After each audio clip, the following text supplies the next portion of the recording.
Look, in retrospect, a YouTube channel was a poor digital artifact for me, and it was never long for this world. My lack of any video editing skills, awkwardness in front of the camera, and general half-baked nature of the whole thing meant that the entire venture was doomed to fail from the very start. R.I.P. Passion Pop Culture. My beautiful deformed monster. You're gone, but you'll never be forgotten. Why does it hurt so much? Because it was real. So, what now? Well, while the idea of doing a YouTube channel DA was no good because I'm an idiot, the core conceit of doing a movie-related digital artifact was actually pretty solid. Because it takes the strongest element of my initial digital artifact pitch, the breadth and depth of movie knowledge that I possess, and then all I have to do is remix that shit. How? Well, I take all my knowledge about movies and everything therein, and then I reapply that into a medium that better suits my talent. Namely, writing. This was something that I was already doing prior to starting BCM 112. I was writing movie reviews for a little website called Movie Metropolis.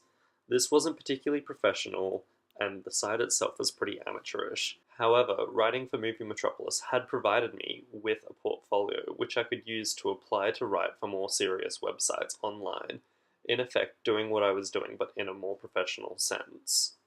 Thus, my digital artifact will be a portfolio of my assembled works of writing.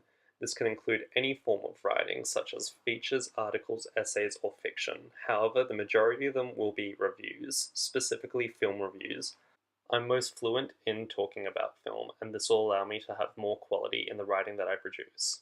I've already succeeded in having my writing published at several news sites, including Second Union, Critical Movie Critics, and The Film Era. I already have articles published across all three sites, with my most recent work, a long-form retrospective on John Wick, going live on Film Era this week.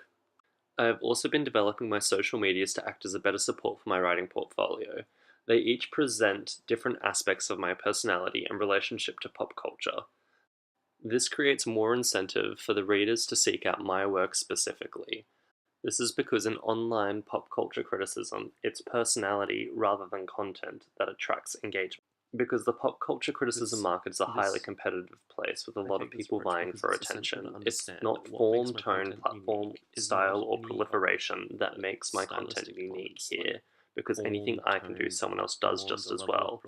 Rather, it is my personality, my tone, the recurring themes, and the personal narrative that I bring to my work, because readers should be able to track a clear story across all my pieces. The premium is in the personality I bring to the content rather than the content itself. I'm not really selling the readers on the idea of my writing, I'm selling them on the idea of me.